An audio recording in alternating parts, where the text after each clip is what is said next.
প্রথমেই থাকছে আজকের প্রধান প্রধান সংবাদ শিরোনাম। ইকবালের বিষয়ে ফখরুলের কাছে তথ্য আছে বললেন ওবায়দুল কাদের। সেই ইকবাল কুমিল্লার আদালতে। ইকবাল 7 দিনের রিমান্ডে। ফেসবুকে স্ট্যাটাস লিখে বিজেপি সদস্যের আত্মহত্যা। এবার দেখুন বিস্তারিত সংবাদ। ইকবালের বিষয়ে ফখরুলের কাছে তথ্য আছে বললেন ওবায়দুল কাদের। ইকবালের বিষয়ে ফখরুলের কাছে তথ্য আছে বলে মন্তব্য করেছেন আওয়ামী লীগের সাধারণ সম্পাদক ওবায়দুল কাদের। তিনি বলেছেন, কুমিল্লার ঘটনায় গ্রেফতার ইকবাল হোসেনের বিষয়ে বিএনপি মহাসচিব মির্জা ফখরুল ইসলাম আলমগীরের বক্তব্যে অনুমান হয় যে তার কাছে অধিকতর তথ্য রয়েছে। শনিবার সকালে তার বাসভবনে ব্রিফিংকালে বিএনপি মহাসচিবের কাছে প্রশ্ন রেখে তিনি আরও জানতে চান, আপনি তথ্য প্রমাণ দিয়ে বলুন এ কয়দিন ইকবাল কোথায় ছিল। ওবায়দুল কাদের বলেন, ভিডিও ফুটেজে চিহ্নিত হওয়া কুমিল্লার পূজা মণ্ডপে পবিত্র কোরআন শরীফ রাখা ইকবাল হোসেনের গ্রেফতারে যখন সবাই স্বস্তি প্রকাশ করছে, তখন বিএনপি মহাসচিব প্রশ্ন তুলেছেন, গ্রেফতার হওয়া যুবক এতদিন কোথায় ছিল। আসলে যে কোনো অর্জন বা সাফল্যকে বিতর্কিত করা বিএনপির স্বভাব। তিনি বলেন, প্রতিটি বিষয়ে সন্দেহ করা বিরল প্রজাতির ভাইরাসে আক্রান্ত বিএনপি। অবস্থা দৃষ্টিতে জনমনে প্রশ্ন ও সন্দেহ দেখা দিয়েছে যে বিএনপির এই অতি প্রতিক্রিয়া বা আগ বাড়িয়ে কথা বলা তাদের নিজেদের অপরাধ লুকানোর কৌশল কিনা। এমনটা মনে করে আওয়ামী লীগের সাধারণ সম্পাদক বলেন, বিএনপির দ্বিচারিতা সম্পর্কে দেশের মানুষ ভালো করেই জানে। তারা চোরকে বলে চুরি করো আর গৃহস্থকে বলে সজাগ থাকো। বিএনপি হিন্দু সম্প্রদায়ের সদস্যদের সব সময় প্রতিপক্ষ ভেবে আসছে দাবি করে ওবায়দুল কাদের বলেন, এখন সরকারের ওপর দায় চাপাচ্ছে আর হিন্দু সম্প্রদায়ের জন্য মায়া কান্না করছে। বিএনপি মহাসচিবের উদ্দেশ্যে ওবায়দুল কাদের বলেন, 2001 সালে ক্ষমতায় এসে আপনাদেরকে ভোট না দেওয়ার কথিত অপরাধে হিন্দু সম্প্রদায়ের উপর নির্মম নির্যাতন চালিয়েছিলেন কেন? কেন ঘরবাড়ি পুড়িয়েছিলেন, সম্পদ লুট করেছিলেন, নারীরা কেন নির্যাতনের শিকার হয়েছিলেন? এদিকে সেই ইকবাল কুমিল্লার আদালতে। কুমিল্লায় নানুয়ার দিঘির পাড়ে পূজা মণ্ডপে পবিত্র কোরআন শরীফ রাখার ঘটনায় প্রধান অভিযুক্ত ইকবাল হোসেনকে আদালতে তোলা হয়েছে। শনিবার দুপুর 12টার দিকে মিনিটে কুমিল্লার সিনিয়র জুডিশিয়াল ম্যাজিস্ট্রেট মিথিলা জাহান নিপার আদালতে তাকে তোলা হয়। এদিকে ঘটনায় আদালত প্রাঙ্গণে নিরাপত্তা ব্যবস্থা জোরদার করেছে আইন শৃঙ্খলা বাহিনী।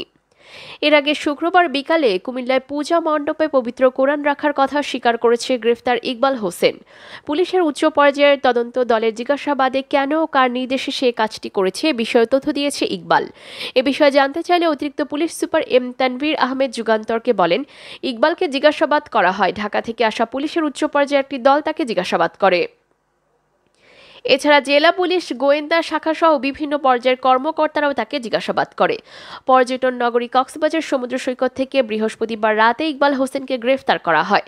পরে কুমিল্লা সদর সার্কেলের অতিরিক্ত পুলিশ সুপার সুহান সরকারের নেতৃত্বে একটি দল কক্সবাজারে গিয়ে সড়ক পথে তাকে কুমিল্লা নিয়ে আসে। শুক্রবার দুপুর 12টার দিকে তাকে কুমিল্লা পুলিশ লাইনে আনা হয়। ইকবাল 7 দিনের রিমান্ডে। কুমিল্লার নানুয়া দিঘির পাড়ে পূজা মণ্ডপে পবিত্র কোরআন শরীফ রাখার ঘটনায় প্রধান অভিযুক্ত ইকবাল হোসেনকে 7 দিনের রিমান্ড মঞ্জুর করেছেন আদালত। একই ঘটনায় আরও 3 জনকে রিমান্ডে নেওয়া হয়েছে। শনিবার দুপুর 12টার দিকে কুমিল্লার সিনিয়র জুডিশিয়াল ম্যাজিস্ট্রেট মিথিলা জাহান নিপার আদালতে তাদের তোলা হয়। এরপর তাদের 10 দিনের রিমান্ড আবেদন করেন কোতোয়ালি থানার এসআই মফিজুল ইসলাম। ইকবাল ছাড়া অন্য 3 জন হলেন দারোগাবাড়ি মাজার সহকারী খাদেম হুমায়ুন কবির ও ফয়সাল আহমেদ এবং ইকরাম হোসেন। এর আগে শুক্রবার বিকালে কুমিল্লায় পূজা মণ্ডপে পবিত্র কোরআন রাখার কথা স্বীকার করেছে গ্রেফতার ইকবাল হোসেন। পুলিশের উচ্চ পর্যায়ের তদন্ত দলের জিজ্ঞাসাবাদে কেন ও কার নির্দেশে সে কাজটি করেছে এ বিষয়ে তথ্য দিয়েছে ইকবাল। এ বিষয়ে জানতে চাইলে অতিরিক্ত police super M Tanvir Ahmed যুগান্তরকে বলেন, ইকবালকে জিজ্ঞাসাবাদ করা হয়। ঢাকা থেকে আসা পুলিশের উচ্চ পর্যায়ের একটি দল তাকে জিজ্ঞাসাবাদ করে। এছাড়া জেলা পুলিশ, গোয়েন্দা শাখা সহ বিভিন্ন পর্যায়ের কর্মকর্তারা তাকে জিজ্ঞাসাবাদ করে। পর্যটন নগরী কক্সবাজার সমুদ্র সৈকত থেকে বৃহস্পতিবার রাতে ইকবাল হোসেনকে গ্রেফতার করা হয়। পরে কুমিল্লা সদর সার্কেলের অতিরিক্ত পুলিশ সুপার সুহান সরকারের নেতৃত্বে একটি দল কক্সবাজারে গিয়ে সড়ক পথে তাকে কুমিল্লায় নিয়ে আসে। শুক্রবার দুপুর 12টার দিকে তাকে কুমিল্লা পুলিশ লাইনে আনা হয়। এদিকে ফেসবুকে স্ট্যাটাস লিখে বিজেপি সদস্যের আত্মহত্যা। ময়মনসিংহে ফেসবুকে স্ট্যাটাস দিয়ে এক বর্ডার গার্ড বাংলাদেশ বিজিবি সদস্য নিজেকে গুলি করে আত্মহত্যা করেছেন। চাকরি জীবন নিয়ে নানা অসহায়ত্বের কথা তুলে ধরে শুক্রবার দিবাগত রাত 8টা 3 মিনিটে ফেসবুকে পোস্ট দেন তিনি। এরপর রাত 9টায় ময়মনসিংহের খাগডহর এলাকায় অবস্থিত 39 বিজিবি ব্যাটালিয়ন ক্যাম্পে তিনি নিজে গুলি চালিয়ে আত্মহত্যা করেন। নিহত সিপাহীর নাম সোহরাব হোসেন চৌধুরী। তিনি ফেনী জেলার পরশুরাম উপজেলার বাঁশপাদুয়া গ্রামের আনোয়ার হোসেন চৌধুরীর ছেলে। বিষয়টি নিশ্চিত করেছে বিজিবি 39 ব্যাটালিয়ন ক্যাম্পের সহকারী পরিচালক ইউনুস আলী। এদিকে নিজের বেতনের টাকায় সংসার চালানো কষ্টসাধ্য হওয়ায় তিনি ক্ষোভে ফেসবুকে একটি স্ট্যাটাস দেন। স্ট্যাটাসটি হুবহু তুলে ধরা হলো। মধ্যবিত্ত পরিবারে জন্ম নিয়ে ভালো কিছু আশা করা মহাপাপ। নামের সরকারি চাকরি, কিন্তু বেতনটা ওই নামের ওপরই। 7 বছর চাকরি, এখনো বাড়িতে গেলে ঠিকমতো একটু কোথাও যাওয়া হয় না। ছুটির সময়টাও চোরের মতো থাকতে হয়।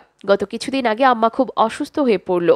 মায়ের চিকিৎসার জন্য ঢাকায় নিয়ে গেলাম। পরীক্ষা নিরীক্ষার পর মায়ের জন্য ওষুধ কিনবো, সে টাকা আর হাতে নেই। পরে মামার কাছ থেকে ধার নিয়ে মাকে ওষুধ কিনে আর গাড়ি ভাড়া দিলাম। এমনটা প্রতি মাসেই হতে থাকে। না পারি নিজের খুশি মতো একটা জিনিস কিনতে, একটা রেস্টুরেন্টে গিয়ে ভালো কিছু খেতে, না পারি পরিবারের চাহিদা পূরণ করতে। তার মধ্যে বর্তমান বাজারের যা পরিস্থিতি, এতে বাজার করা কিংবা সংসার চালানো কতটা কঠিন বোঝানোর মতো না। ছোট ভাইটা শারীরিকভাবে কিছুটা অক্ষম, তার জন্য কিছুটা করব, তার সুযোগ হয়নি এই জীবনে।